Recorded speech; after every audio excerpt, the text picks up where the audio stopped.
mulai tema kita. Tidak apa-apa temanya hanya setengah, yang penting kalian dapat wawasan tentang ketidakpastian dan situasi konkret yang kalian hadapi. Sekarang kita ke resiliensi. Jadi resiliensi itu kemampuan seseorang untuk bangkit, bertahan, menyesuaikan diri secara positif ketika ada tekanan, kesulitan, atau perubahan tidak menentu. Jadi kan tadi zaman itu betapa chaosnya, betapa tidak terduganya, betapa tidak pastinya. Kita memerlukan resiliensi, ketangguhan, ketahanan. Ada yang menyebut resiliensi itu daya lenting, daya fight back. Seperti pegas. Kalian ngerti pegas ya, per. Per itu kalau ditekan keras, dia baliknya akan keras. Mungkin kalian, saya tidak tahu masa kecilmu ngerti tidak mainan yang kalau ditaruh mungkin di bawahnya ada besinya itu. Kalau kamu miringkan ke sini, dia tetap akan balik ke sana. Tidak bisa dijatuhkan. Mungkin dulu waktu kamu kecil kamu pakai latihan tinju itu, kamu seneng karena dia setiap kali ditinju dia balik lagi, dia balik lagi. Daya pegas, daya lenting, itu resiliensi namanya. Kalau untuk ketahanan batinmu, jadi satu kondisi di mana kalian begitu kuatnya, begitu tangguhnya, sehingga sekeos apapun, sekacau apapun situasi, kalian masih bisa tegak kembali. Itu yang disebut resiliensi. Nanti ada individual, ada kolektif, ada spiritual, filosofis. Kalau individual secara psikologi, resiliensi itu kapasitas kemampuan kita untuk bisa mengelola stres, trauma, kegagalan, sehingga kita tidak menghancurkan diri kita. Jadi jatuh bangun lagi, itu resiliensinya tinggi berarti. Kalau secara sosiologi ya komunal, bersama-sama, kolektif. Ada bencana kita bisa bangkit lagi, ada perubahan besar kita tetap bisa survive. Nah ini resiliensi sosial namanya. Kelaparan sih luar biasa tapi tetap bisa survive lagi, berarti resiliensinya hebat. Kalau yang spiritual, filosofis, biasanya daya jiwa untuk tetap tegar, tetap ikhlas. Sesulit apapun situasi hidup bisa menemukan makna di balik segala kepahitan hidup. Nah, ini spiritual namanya. Jadi resiliensi itu mungkin bisa kalian definisikan daya tahan diri, daya untuk bangkit, daya untuk melenting kembali menghadapi kesulitan-kesulitan hidup. Orang yang resiliensinya tinggi itu biasanya sulit ditaklukkan, karena dia jatuh akan bangun lagi, jatuh akan bangun lagi. Generasi kalian Gen Z itu sering dituduh rapuh. Kalau ada masalah, dropnya cepat, stresnya cepat, depresinya cepat. Solusinya apa? Resiliensimu tingkatkan, biar tidak gampang stres, biar tidak gampang drop. Mulai besok latihan ya, latihan kuat, nanti ada caranya. Kata Alain de Botton, ini bulan lalu kita bahas tokoh ini ya. Kata beliau, setengah dari seni hidup yang baik itu resiliensi. Sering saya bilang juga, hidup itu harus bisa ngegas, harus bisa ngerem. Resiliensi ini konteksnya ngerem, untuk kemudian bisa ngegas lagi. Kalau kata Nelson Mandela, jangan menilaiku dari kesuksesanku, nilailah aku dari seberapa sering aku terjatuh dan bangkit lagi. Orang hebat itu orang yang jatuh bangkit lagi, jatuh bangkit lagi. Kalau orang yang berusaha langsung sukses itu tidak luar biasa, mungkin karena fasilitasnya banyak, mungkin karena dia sejak awal punya modal ini, modal itu, tidak luar biasa. Tapi orang luar biasa itu orang yang mungkin saja dia jatuh, mungkin saja dia kalah, mungkin saja dia terhempas, tertindas, tapi tetap bangkit lagi. Ini orang hebat sudah. Jadi kalau kalian ingin jadi orang hebat, kuatkan resiliensimu. Kata Konfusius, kemuliaan kita yang terbesar bukan karena kita tidak pernah jatuh, tetapi karena kita bangkit setiap kali kita jatuh. Jadi orang hebat, orang mulia itu adalah orang yang setiap kali jatuh bangkit lagi. Ya mulai ya, ini kalau diomongkan lancar enak.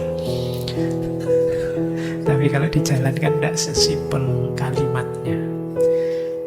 Ya tadi Nelson Mandela kalimatnya pendek, tapi lihat perjuangan beliau untuk pembebasan rakyatnya dari penindasan rezim apartheid itu panjang dan pahit. Memang jatuh bangun itu pahit, tapi membuatmu tangguh.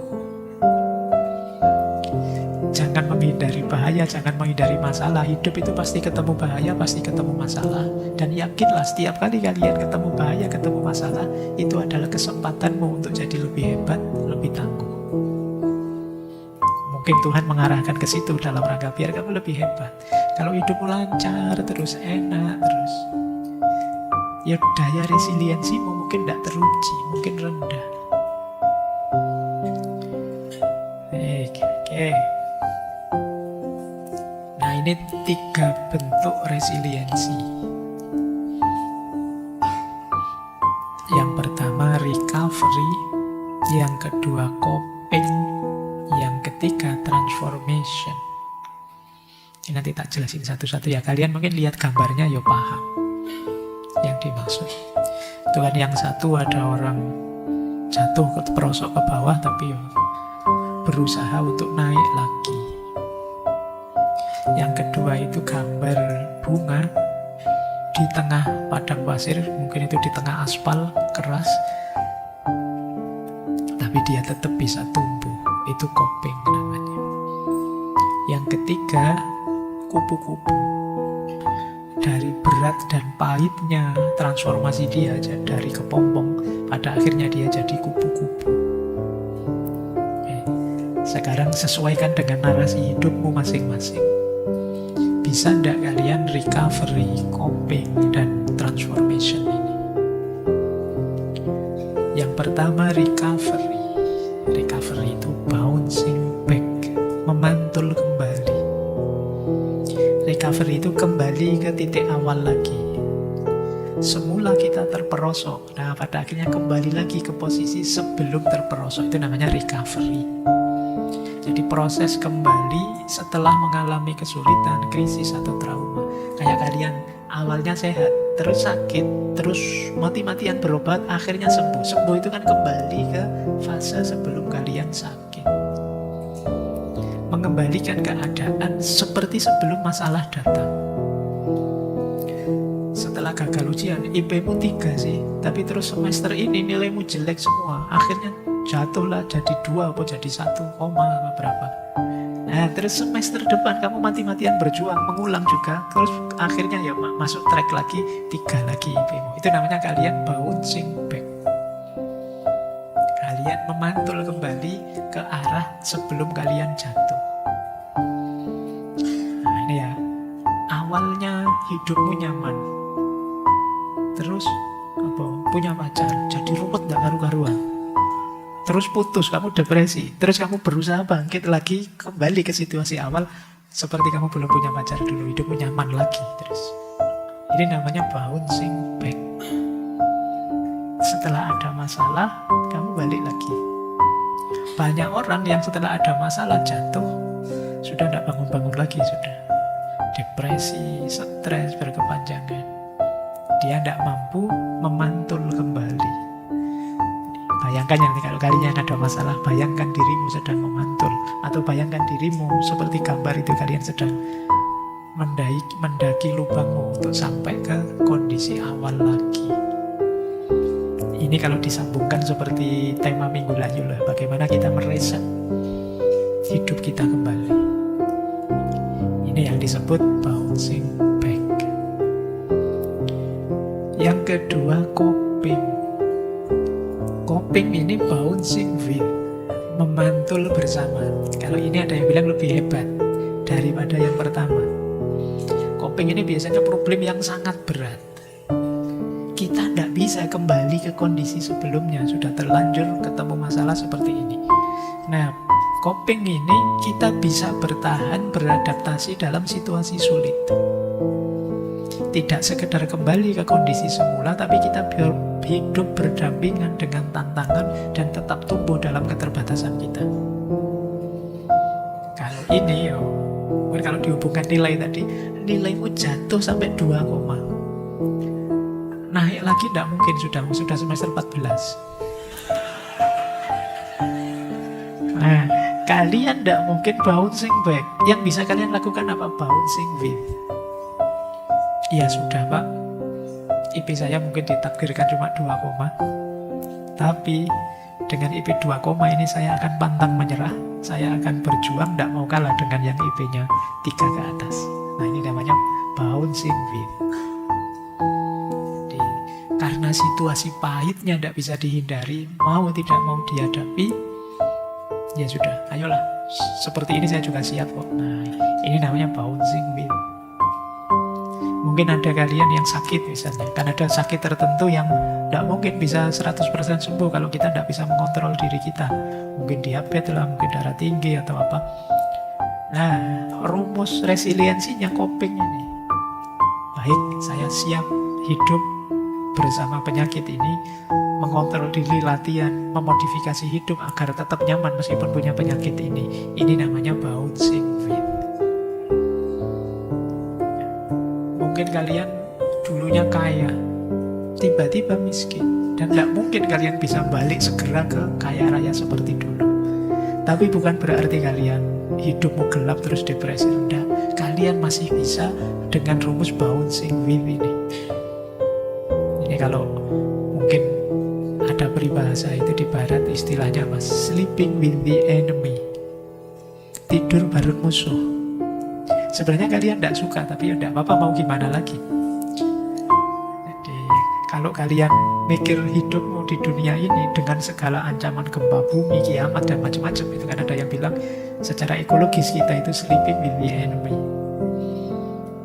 Tapi dengan kemampuan resiliensi ini, meskipun tidurnya bareng musuh, tetap kita bisa enak tidur, ya ngorok, ya seneng. Ini namanya bouncing with. Jadi istilahnya memantul bersama. Kayak kalian kehilangan misalnya, tadi kehilangan pasanganmu misalnya, itu kan beratnya luar biasa. Alternatifnya kan 2, kamu kembali lagi nyari lagi seperti yang awal, atau ya sudahlah, kamu terbiasa kok hidup dalam situasi patah hati, enak-enak saja, itu nyaman-nyaman saja, itu namanya bouncing with. Coba ya, nanti makanya tadi saya bilang, coba perhatikan hidupmu, kalian ingin ada di titik mana untuk resilient ini. Jadi bouncing kayak tadi ya, yang sebelumnya bouncing back atau bouncing with. Kalau ini ada yang bilang ini yang paling hebat, namanya bouncing forward, memantul maju, transformasi. Kalau ini tidak sekedar kuat menghadapi masalah, tapi juga justru masalah itu jadi titik pijak dia untuk berubah lebih baik. Ini namanya bouncing forward. Dengan menghadapi masalah, kita jadi lebih kuat, lebih bijak, lebih matang, lebih kritis. Ini namanya bouncing forward. Setelah sadar kayak tadi, setelah sadar nilaimu jatuh misalnya dan tidak bisa diperbaiki, ya kalian bisa menerima. Tapi dengan pijakan itu, sekarang kamu mereformasi dirimu besar-besaran. Kamu jadi anak tekun, kamu jadi anak yang lebih serius, kamu jadi ini, kamu bertransformasi berarti. Bouncing forward, memantul maju jadi lebih baik. Nah, coba perhatikan ya teman-teman, 3 bentuk resiliensi ini. Di sekitar kita ada banyak sekali masalah. Kalian bisa kalau sanggup menghapus masalah itu, biar masalah di sekitarmu habis, terus kamu kembali nyaman hidupmu, bouncing back. Atau tidak bisa Pak, daya saya terbatas, tapi minimal saya bisa bertahan dan tidak rusak. Meskipun di tengah padang pasir, saya masih bisa tumbuh, berbunga dan indah. Ini bouncing with. Saya tidak tahu nanti tuntutanmu dituruti apa enggak, tapi pastikan kamu tidak merusak dirimu sendiri. pastikan kalian tetap bisa bouncing with, tetap bisa tumbuh berkembang indah apapun situasinya. Apalagi kalian bisa transformation.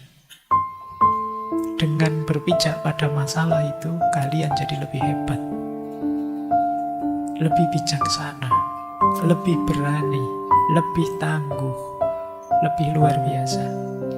Ini namanya transformation. Oke, baik. Itu ya, perkuat 3 aspek ini dalam hidup kalian. Hidupmu akan jauh lebih kuat, tidak lagi gampang burnout tadi, kelelahan atau depresi. Ya kalau tadi problematika narsis, burnout, depresi, ya paling tidak sisa narsisnya kan gampang. Narsis itu alamiah saja sih, orang pengen divalidasi, diakui orang, biasa saja. Efeknya tidak terlalu berat dibandingkan yang burnout sama depresi tadi. Jadi kuncinya di daya resiliensi.